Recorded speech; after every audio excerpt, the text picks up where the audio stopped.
अस्सलाम वालेकुम। Part 2 of chapter number 4 of joints. इसमें हमने पहले लेक्चर में सुचर देखा था। अब हम देखते हैं सेंडोस्मोसिस। सेंडोस्मोसिस भी आपको पता है कि फिब्रिस जॉइंट की एग्जांपल है। आपने एग्जांपल देखी थी डिटेल से, तो अब दोबारा भी इधर देख लें इसमें कि हमारे पास साइन आर्थरोसिस जॉइंट थे। उसमें उसके आगे क्लासिफिकेशन थी फिब्रिस जॉइंट और कार्टिलेजिनियस। फिर फिब्रिस में आप उन्हें 3 देखे थे, सुचर, सेंडोस्मोसिस और गोमोफोसिस। और कार्टिलेजिनियस में आपने ये 2 देखने हैं, इनकी डिटेल। पहले लेक्चर में हमने फिब्रिस में सुचर देखे थे, अब हम इसमें देख रहे हैं सेंडोस्मोसिस इस लेक्चर में।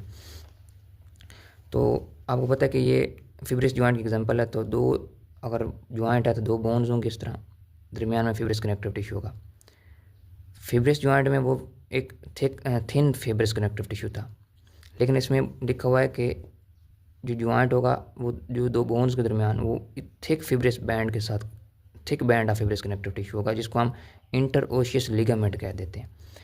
इसमें बस फ़र्क यही है कि उधर थिन था फिब्रिस जॉइंट में, सेंडोस्मोसिस में थिक फिब्रिस कनेक्टिव टिश्यू याद रखना है, और इसको हम इंटरओशियस लिगामेंट कहते हैं। अब इनकी एग्जांपल्स मेन है, पेपर में यही एग्जांपल्स पूछी जाती हैं। इन्फीरियर टिबियो फेबुलर जॉइंट, आपको पता है टिबियो और फेबुला बोन जो लेग में पाई जाती है उनके दरमियान सुपीरियर पे भी एक जॉइंट बनता है, इन्फीरियर पे भी बनता है। इधर देख सकते हैं, ये तो डायग्राम है डिटेल से। ये देखें कि ये टिबिया है, ये फेबुला है। तो इन्फीरियर साइड पे जो देखो इनके दरमियान एक थिक फिब्रिस कनेक्टिव टिश्यू, जिसको हम इंटरओशियस लिगामेंट कह रहे हैं। तो यही बात वो कर रहा है एग्जाम्पल में भी।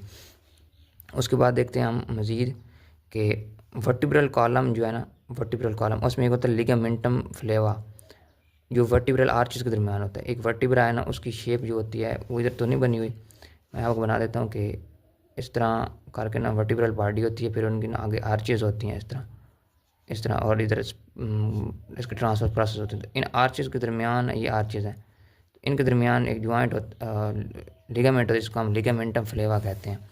तो आपने इसकी एग्जांपल रट लेनी है अच्छे से। उसके बाद है कि inter transverse process, inter spinous process और सुपरा स्पाइनस लिगामेंट। इधर ही वही वर्टिब्रा है ना, इनकी एग्जांपल्स आप देख सकते हैं, इस तरह गूगल भी कर सकते हैं। ये दरमियान में देख सकते हैं, ये वर्टिब्रा है, वर्टिब्रल बॉडीज़, तो उनके दरमियान में लिगामेंटम फ्लेवा है। इधर शायद सही नज़र नहीं आ रहा होगा, तो इस तरह आप गूगल कर लेना। ये रिफ्लेक्शन बढ़ रही है, इधर देखो इंटर ट्रांसवर्स लिगामेंट है, तो आप इजीली इसको ना कर सकते हैं। इसी तरह इंटरोशियस मेम्ब्रेन होगी बिटवीन रेडियस एंड अल्ना के दरमियान, रेडियस और अल्ना के दरमियान भी जॉइंट बना होता है, जो आपके 4 आर्म की बोन है, तो उनके दरमियान टीबी और फेबुला के दरमियान भी वो कह रहा है। उसके बाद कोरेको क्लेविकुलर प्रोसेस, ये जिन टर्म्स की समझ नहीं आ रही ना, ये आप ना गूगल कर लें तो वहाँ पे ना आपको बहुत अच्छी तस्वीर मिल जाती है। जब आप विजुलाइजेशन कर लेते हैं ना चीज़ों की, तो फिर आपको चीज़ें नहीं भूलती। ये थोड़ा क्रैमिंग होती है, बाद में आप जब डिटेल से एनाटॉमी में पढ़ते हैं उसके बाद ये चीज़ें आपको समझ आ जाती है।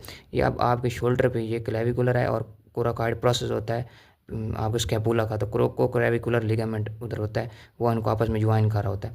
फिर स्टेलोहाइड लिगामेंट, ये भी आपकी जो जा बोन है और नीचे हाईहाइड बोन होती है, और आपकी हेड में स्टेलॉइड बोन, तो उससे ना एक लिगामेंट निकला स्टेलोहाइड लिगामेंट। तो ये आप गूगल कर लेंगे तो बहुत अच्छे से समझ आ जाएगी चीज़ें। आप विजुलाइजेशन करके पढ़ा करें इन चीज़ों को, तो फिर जब आप विजुलाइजेशन होगी तो ये चीज़ें माइंड में रहेंगी, और बहुत एग्जाम्पल बेर नहीं भूलती इंसान को। तो ये एग्जाम्पलें आपने इसी तरह करनी, ये आपको क्लियर हो जाएगा। फिर गोमोफोसिस होती है, आपको पता है फिब्रियस जॉइंट है। इसमें क्या होता है कि ये टीथ इसमें आ जाता है, टीथ के एग्जाम्पल। इसमें एक बोन जो आपका ना वो बना रही होती है सॉकेट, ये एक सॉकेट है, ये नीचे वाली जो एल्व्यूलर बोन है ना, ये एक देखो इस तरह सॉकेट बना रही है। इसके दरमियान में आपका ना कॉनिकल प्रोसेस या पैग ऑफ अदर बोन होता है, जो इसके अंदर फिट हो रहा होता है, और दरमियान में फिब्रियस कनेक्टिव टिश्यू इनको लाइक कर रहा होता है। तस्वीर से भी आप समझ सकते हैं। इसमें वही कह रहा है कॉनिकल प्रोसेस या peg of one bone fit होता है होल या सॉकेट ऑफ अनदर बोन। तो ये आपके इसमें जो एग्जाम्पल, इसमें कोई मूवमेंट नहीं होती, ठीक है, क्योंकि आपको पता है फिब्रियस जॉइंट है। फिब्रियस जॉइंट किसके एग्जाम्पल है? साइन आर्थरोसिस के एग्जाम्पल हैं। तो साइन आर्थरोसिस जो होते हैं इमूवेबल जॉइंट होते हैं, तो इसमें कोई मूवमेंट नहीं होगी, ठीक है। और इसकी एग्जांपल्स में joint between the teeth and alveolar socket of jaw bone. आपको पता है जॉ बोन 2 तरह के होते हैं, एक अपर जॉ होता है जिसको मैक्सिलरी बोन कह देते हैं, लोअर जॉ होता है मैंडिबुलर बोन कह देते हैं। तो अपर जॉ में एक तरह सॉकेट बना होगा, उसके अंदर टीथ होंगे, लोअर जॉ में भी सॉकेट बना होगा, उसके अंदर भी टीथ होंगे। तो इधर maxilla in the upper jaw and mandible in the lower jaw belong to the gomphosis variety of fibrous joint. तो इसमें टीथ वाली एग्जांपल्स आपने दे देनी। फिर हम आगे आ जाते हैं कार्टिलेजिनस जॉइंट पे, क्योंकि हमने इसकी डिटेल देख लिया है। साइन आर्थरोसिस की, फिब्रियस जॉइंट की, सूचर की भी देख लिया है, सैंडोस्मोसिस की भी देख लिया है, गमोफोसिस की भी देख लिया। अब हम आ जाते हैं कार्टिलेजिनियस पे। अब आपको पता है कार्टिलेजिनियस जो है ना, ये किसकी क्लासिफिकेशन है, साइन आर्थरोसिस की, यानी ये भी इमूवेबल होंगे। अब कार्टिलेजिनियस आगे दो में है, साइन कॉन्ट्रोसिस भी है, सिम्फाइसिस भी है। अब हम इसकी ना डिटेल देखते हैं। इसके लिए आपने ना ये टेबल मैंने बनाया आपके लिए, ये आपने टेबल कर लें तो आपका बहुत एनफ है आपके लिए, ठीक है। टेबल में आपने ये देखें, पहला है साइन कॉन्ट्रोसिस, है कार्टिलेजिनस जॉइंट, इमूवेबल जॉइंट है। तो साइन कॉन्ट्रोसिस वो जॉइंट होंगे जिसमें ना दो बोन्स में ना हाइलीन कार्टिलेज होगी, ठीक है। ये प्राइमरी कार्टिलेजिनस जॉइंट होते हैं, यानी ये शुरू में जो बन रहे होते हैं प्राइमरी कार्टिलेजिनस जॉइंट, ये आगे चेंज हो सकते हैं। ये टेम्पररी जॉइंट होते हैं क्योंकि आगे इन्होंने कन्वर्ट हो जाना होता है।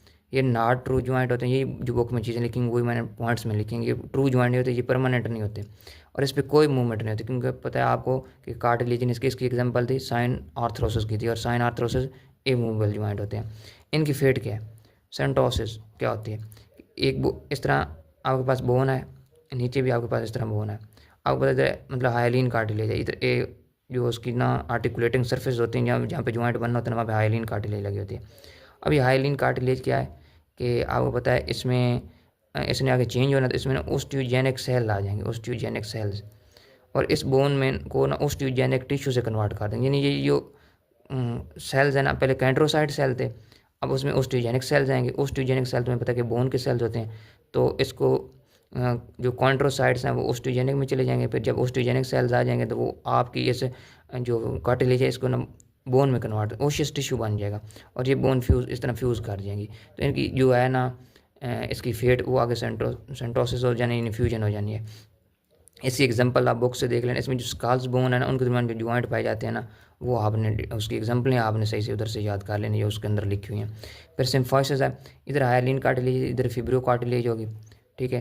उसके बाद ये प्राइमरी है कार्टिलेजिनस, ये सेकेंडरी कार्टिलेजिनस होते हैं। ये टेम्परेरी जॉइंट थे क्योंकि इन्होंने आगे चेंज हो जाना था, ये परमानेंट होते हैं। ये नॉट ट्रू जॉइंट, लेकिन ये ट्रू जॉइंट होते हैं हमारे पास, इस पर कोई मूवमेंट नहीं होती, इस पर लिमिटेड मूवमेंट होती है। ये आपने कंपेरिजन करते हैं ना। उसके बाद इसकी फेट थी सेंटोसिस, यानी आगे कन्वर्ट होना था, लेकिन ये परमानेंट होते हैं।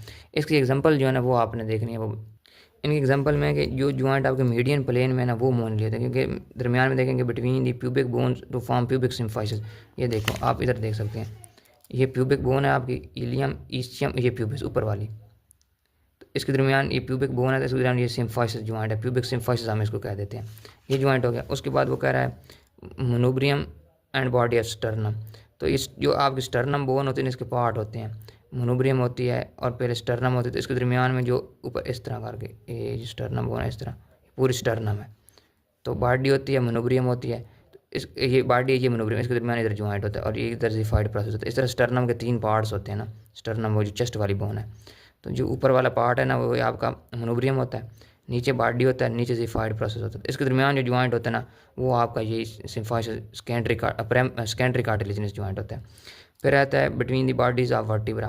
वर्टिब्रा की बॉडी देखें इस तरह, एक वर्टिब्रा, दूसरा वर्टिब्रा, तीसरा वर्टिब्रा, आपने पढ़ा हुआ तो इन दोनों वर्टिब्रा के दरमियान फिब्रो कार्टिलेज की डिस्क होती है, तो फिब्रो कार्टिलेजिनस जॉइंट होते हैं, इनके दरमियान डिस्क होती है फाइबर की, इस तरह जो कुशन फ्राहम करती है इसको। तो ये इसकी हो गई।